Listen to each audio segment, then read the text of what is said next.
Et en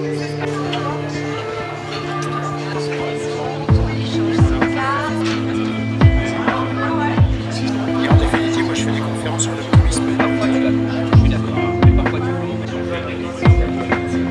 Parce que la nana, elle avait refusé un café au début. Aujourd'hui, c'est vrai, on est face à...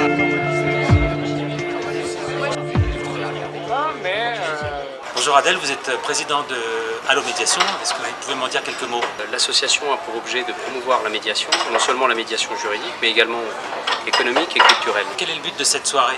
L'idée, c'est aussi de se développer sur la médiation économique. La médiation économique, son objet, c'est de mettre en relation des chefs d'entreprise, des consultants indépendants, afin qu'ils puissent se rencontrer, se connaître, travailler ensemble, développer des liens collaboratifs de qualité. Les soirées, c'est une première étape, si je puis dire, et l'on continue après à poursuivre via notamment ce type de dîner, mais aussi d'autres événements. Ce soir, on va le faire justement, c'est-à-dire qu'on a des dirigeants de différentes activités, certains, on a même un dirigeant d'un grand groupe, on a des dirigeants de petites entreprises qui sont dans de nouvelles technologies, telles les drones par exemple, et qui recherchent pour certains des associés, des investisseurs, et on va faire la liaison.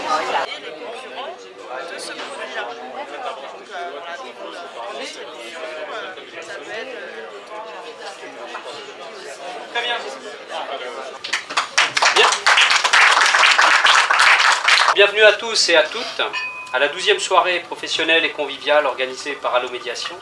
Ce soir, vous l'avez compris, le thème c'était la médiation économique et le développement collaboratif en réseau. On aurait pu dire le développement qualitatif en réseau. D'aucuns de ceux qui ont déjà participé à ces soirées vous diront qu'ils ont au minimum passé un agréable moment. Et chacun a de reconnaître ici et là l'existence de relations partenariales ou commerciales qui se sont réalisées à l'issue de ces soirées.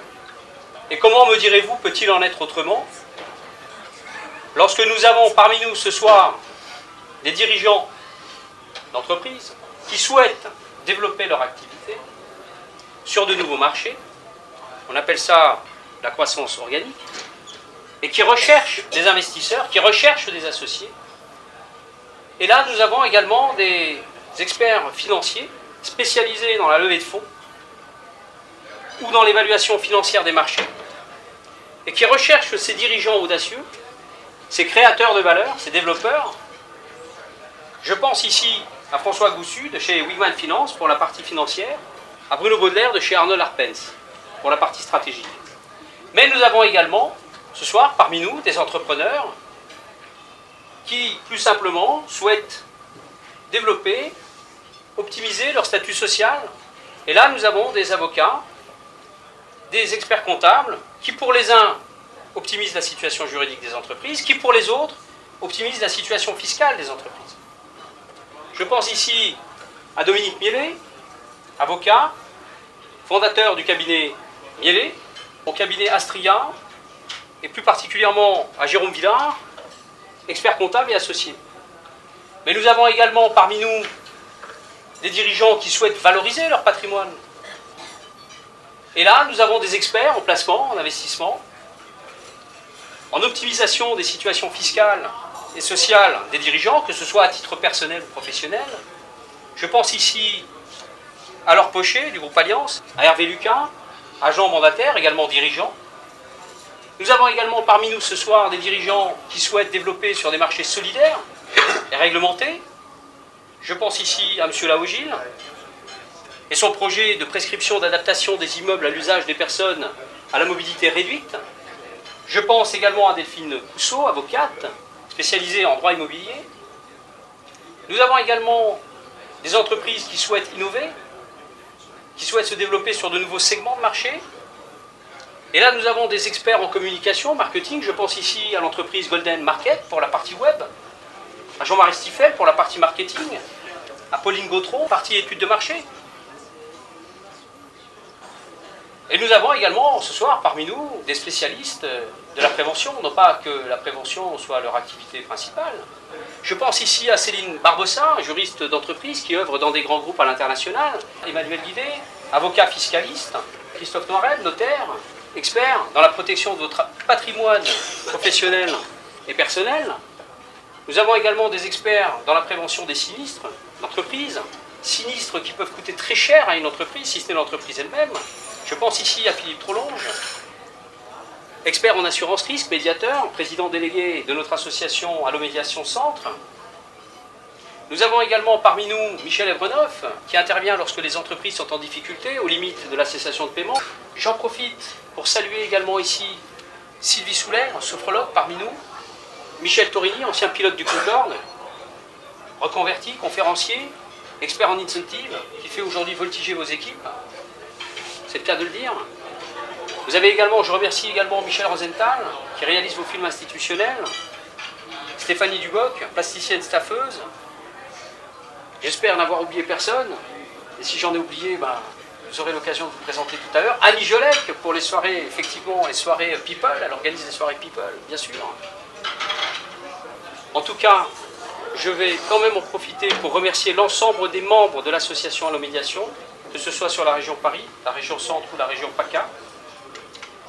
J'aimerais également remercier particulièrement Christine Berdu, sans qui ces soirées ne seraient pas possibles, l'ensemble des membres qui étaient là à l'origine de la création d'Allomédiation.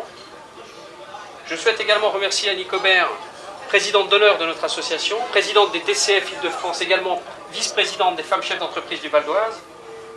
Au stade de ce développement de la médiation économique, il me paraît indispensable de dire quelques mots sur les ressources humaines, parce qu'on ne peut pas ne pas aborder la question des ressources humaines. Et d'ailleurs, on ne peut d'autant pas ne pas l'aborder que nous avons ce soir parmi nous un invité privilégié, si je puis dire, ancien DRH d'un grand groupe, directeur financier, Philippe de France, pour ne pas le nommer. Je remercie de sa présence, il nous dira quelques mots tout à l'heure. Les ressources humaines, vous le savez aussi bien que moi, mieux que moi, les ressources humaines, c'est le capital vital d'une entreprise, tant que le capital financier du reste. Or, vous êtes tous ici des hommes et des femmes de réseau, c'est-à-dire vous êtes tous des ressources pour vous-même et pour les partenaires économiques avec lesquels vous travaillez. Alors effectivement, on me dit parfois, les relations partenariales se créent au feeling, certes. On a tous créé, à un moment donné, on a tous eu des relations partenariales qui se sont créées spontanément. Mais si nous attendons à chaque fois le coup de foudre pour conclure des relations partenariales, on risque d'attendre longtemps. Les relations partenariales se créent dans la durée, car la confiance s'obtient dans la durée.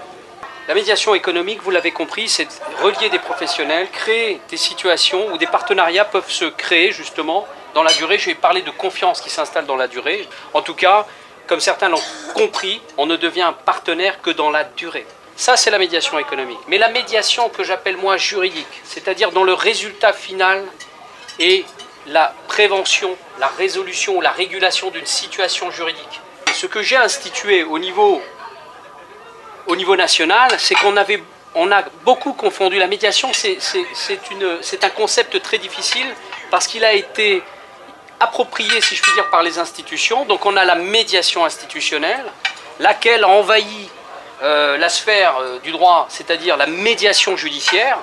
Et aujourd'hui, il faut promouvoir la médiation dans le cadre des entreprises qui n'a rien à voir ni avec la médiation institutionnelle, ni avec la médiation judiciaire. Alors moi, lorsque je rencontre des médiateurs qui sont des médiateurs judiciaires et qui viennent par exemple sur du harcèlement moral en entreprise me dire on va faire la médiation facilitative à la FIUTAC, je leur dis vous n'y êtes pas du tout, si vous faites ça vous allez planter la boîte si c'est une petite boîte. Ce que je veux dire par là, c'est que la médiation d'entreprise n'est pas de la médiation judiciaire, n'est pas de la médiation institutionnelle, mais cette sensibilisation-là par rapport aux dirigeants, il faut la faire d'une façon tout à fait subtile.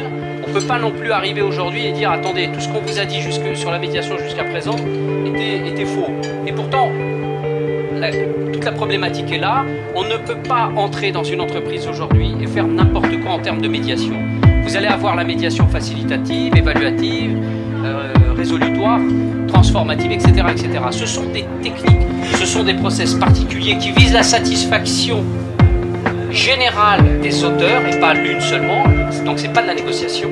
À la limite, dans la négociation, on a un mandat et on va chercher peut-être à tirer un bénéfice. Bon, on parle de win-win, gagnant-gagnant, très bien, mais parfois ça peut être aussi un mandat spécial où on va plutôt tirer les avantages d'une personne plutôt qu'une autre. Ce que je veux dire, c'est que la médiation aujourd'hui, ce qu'on appelle la médiation professionnelle, ce sont des principes, c'est des techniques. Et on ne peut pas arriver comme ça dans une entreprise et dire voilà, je vais appliquer tel ou tel process.